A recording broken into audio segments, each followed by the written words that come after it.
Story Part 3. Wife came back to the house Saturday morning and we had the day together in the house. She asked me to leave. I said I'm not legally obligated to leave as it's my house too. She went from not being able to stay in house with the three of us to saying that I could share the bed with her if I wanted as long as I didn't make a move. I said no but caved at about 3 a.m. Low point I know and I'm not proud. I leave for work in the morning and she stays. Then when I get home she has dinner ready and is seemingly in an okay mood. After I put my son to bed she out of nowhere starts crying saying I don't want to be doing this like this.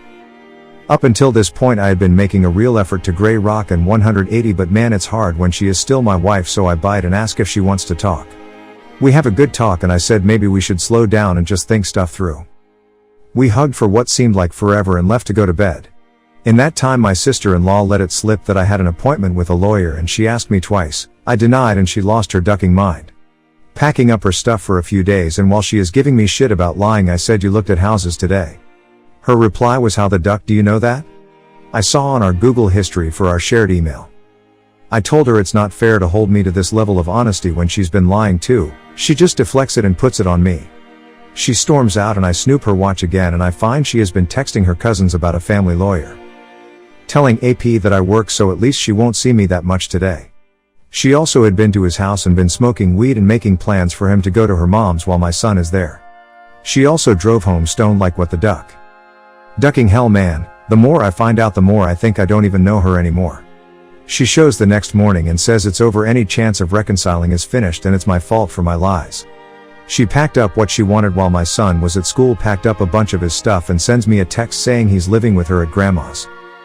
I confront her later with the info. I know she flat out lies to me while calling me a liar and dishonest while accusing me of following her around. I just said stop lying, I know you're lying, but she keeps it up, never deviating from the reality she has created to alleviate her guilt. She has the excuse she needs to be so ducking terrible, and through all this I have tried to be understanding, reasonable and fair. Sorry for the wall of text. Comment 1. You have a ways to go before you can move and act with conviction. First you caved on the gray rock thing. Because it's your wife. Well, you're her husband and she's not gray rocking. She's actually committing infidelity.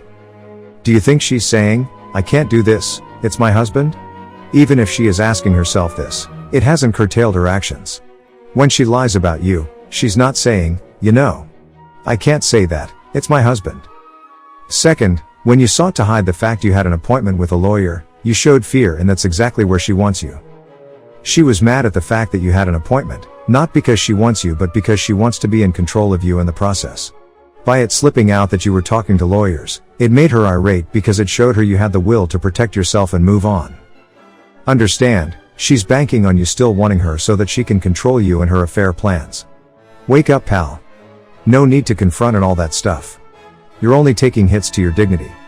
Move forward with conviction and purpose. A wayward's worst enemy is a strong, betrayed spouse who prioritizes themselves, goes 180 and stays determined to remain that way until indifference sets in. Comment 2. My best suggestion is to stop being understanding. There is nothing to understand. It is what it is. The more you understand, the weaker you are going to look to her. When she is around, keep your cool, and act as normal as possible. Your wife thrives on drama, and by you responding to her you are actually giving her the fuel that she needs to keep the drama going. She will try to draw you into an argument. Don't fall for it. The less that you become agitated, the angrier she will become. Now you need a lawyer. Comment 3. Find out the next time she is at her AP's, ring the police and tell them that you have seen people with illegal drugs there. Blow her world up. Comment 4. So I want to make a suggestion. It's cold but it will help you out and the people she is putting in danger. If you happen to know when she is smoking pot and driving, you could call the police for an erratic driver. You know, being a good community member. She will get a DUI.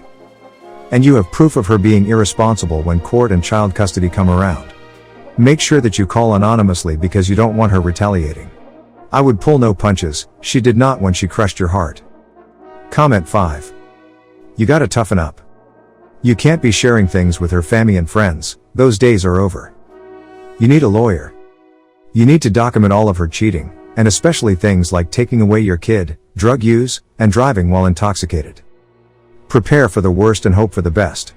You can only be generous to her if you win. Thanks you for watching.